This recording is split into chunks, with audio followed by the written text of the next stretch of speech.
5월 6일 화요일 시편 119편 81절에서 96절 말씀입니다. 나의 영혼이 주의 구원을 사모하기에 피곤하오나 나는 주의 말씀을 바라나이다. 나의 말이 주께서 언제나 나를 안위하실까 하면서 내 눈이 주의 말씀을 바라기에 피곤하니이다. 내가 연기 속에 가죽 부대같이 되었으나 주의 율례들을 잊지 아니하나이다. 주의 종의 날이 얼마나 되나이까. 나를 핍박하는 자들을 주께서 언제나 심판하시리이까. 주의 법을 따르지 아니하는 교만한 자들이 나를 해하려고 웅덩이를 팠나이다. 주의 모든 계명들은 신실하니이다. 그들이 이유 없이 나를 핍박하오니 나를 도우소서. 그들이 나를 세상에서 거의 멸하였으나 나는 주의 법도들을 버리지 아니하였사오니 주의 인자하심을 따라 나를 살아나게 하소서. 그리하시면 주의 입의 교훈들을 내가 지키리이다. 여호와여, 주의 말씀은 영원히 하늘에 굳게 섰사오며 주의 성실하심은 대대에 이르나이다. 주께서 땅을 세우셨으므로 땅이 항상 있사오니 천지가 주의 규례들대로 오늘까지 있음은 만물이 주의 종이 된 까닭이니이다. 주의 법이 나의 즐거움이 되지 아니하였다면 내가 내 고난 중에 멸망하였으리이다. 내가 주의 법도들을 영원히 잊지 아니하오니 주께서 이것들 때문에 나를 살게 하심이니이다. 나는 주의 것이오니 나를 구원하소서. 내가 주의 법도들만을 찾았나이다. 악인들이 나를 멸하려고 엿보오나 나는 주의 증거들만을 생각하겠나이다. 내가 보니 모든 완전한 것이 다 끝이 있어도 주의 계명들은 심히 넓으니이다. 우리는 인생의 여정 가운데 때때로 깊은 어둠의 골짜기를 지나갑니다. 삶의 무게에 짓눌리고 마음은 지치고 영혼은 메말라가며 하나님의 응답은 멀게만 느껴질 때가 있습니다. 그런 시간 속에서 우리는 질문하게 됩니다. 하나님 어디 계십니까? 언제까지 기다려야 합니까? 라는 의구심이 생깁니다. 오늘 본문은 바로 이러한 질문과 탄식 속에서도 끝내 하나님 말씀을 붙들며 희망을 놓지 않는 믿음의 고백입니다. 본문을 통해 시편 기자는 고난의 깊은 밤 속에도 말씀에 소망을 두고 살았던 삶의 흔적을 고백합니다. 이 말씀은 오늘을 살아가는 우리에게도 깊은 위로와 도전이 됩니다. 우리가 고난의 때에 말씀을 어떻게 붙들고 어떻게 살아가야 하는지를 이 말씀 속에서 함께 살펴보도록 하겠습니다.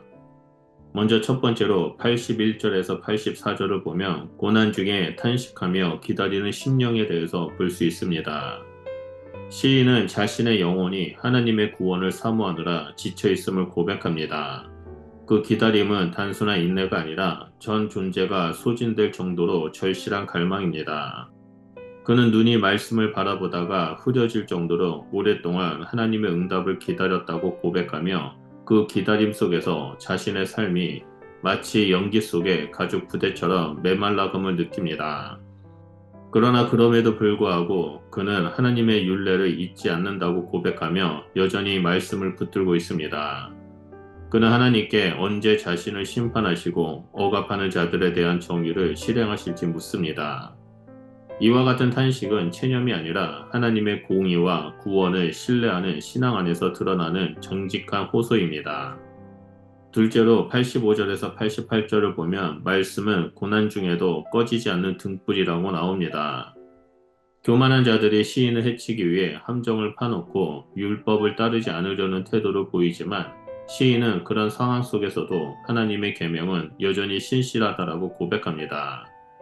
그는 고난의 한복판에서도 주님의 계명이 진리임을 붙들며 하나님께 자신을 돕고 구원해 달라고 간절히 부르짖습니다. 그가 원하는 것은 단순히 고통에서 벗어나는 것이 아니라 하나님의 임재하심을 따라 다시 살아나 하나님의 율례를 지키는 삶을 계속 살아가는 것입니다. 이는 고난 속에서도 말씀을 향한 뜨거운 사랑과 헌신, 그리고 하나님과의 언약적 관계를 유지하고자 하는 의지가 드러나는 고백입니다. 말씀은 그의 삶을 지탱하는 유일한 등불이며 방향을 잃지 않게 해주는 나침판이 됩니다. 마지막으로 89절에서 96절에 하나님의 말씀은 영원합니다. 시인은 고난을 넘어 하나님의 말씀의 본질로 시선을 옮깁니다. 그는 하나님의 말씀이 영원히 하늘에 굳게 섰으며 하나님의 신실하심으로 이 땅이 유지되고 있다라고 고백합니다. 모든 피조물이 주의 법도에 따라 지금까지 버티고 존재하고 있다는 이 인식은 하나님의 말씀이 단지 인간의 위로 차원을 넘어 우주의 근간이라는 믿음을 보여줍니다. 시인은 말씀을 자신의 즐거움으로 삼았기 때문에 고난 중에도 멸망하지 않고 살아남았다라고 고백합니다. 말씀은 단지 글이 아니라 생명을 살리는 능력입니다. 그는 이 말씀을 영원히 잊지 않겠다고 고백하며 실제로 하나님께서 이 말씀으로 자신을 살리셨다라는 신앙의 경험을 나눕니다. 또한 시인은 자신이 주의 율례를 찾았기에 하나님의 구원을 간구할 수 있었고 악인들이 자기를 멸하려고 엿보는 상황 속에서도 주의 증거에서 떠나지 않았다라고 고백합니다. 그는 세상의 모든 완전한 것도 결국 한계가 있지만 하나님의 계명에는 한계가 없고 지극히 넓고 무한하다라는 사실을 찬양하며 본문을 마무리합니다. 시편 기자의 이 고백은 오늘 우리가 살아가는 고통의 현실 속에서도 살아있는 하나님의 음성입니다. 고난은 우리의 믿음을 흔들 수 있지만 말씀은 우리의 삶을 붙들어주는 기준이 됩니다. 응답이 늦다라고 느껴질 때, 상황이 악화되고 앞이 보이지 않을 때 우리는 더욱 깊이 말씀 앞에 나아가야 합니다. 시편 기자는 고난의 한복판에서 말씀을 바라보았고 말씀으로 일어섰습니다. 우리도 동일하게 말씀을 붙들어야 합니다. 말씀이 없다면 우리는 무너질 수밖에 없습니다. 그러나 말씀이 있다면 우리는 다시 살아날 수 있습니다. 말씀이 육신이 되어 우리 가운데 거하신 예수 그리스도, 그분이 바로 우리를 고난 속에서 건져내실 구원의 주님이십니다. 그러므로 예수님을 믿고 따르며 말씀에 뿌리를 두는 삶을 살아가시길 우리 주 예수 그리스도의 이름으로 축원드립니다. 기도하겠습니다.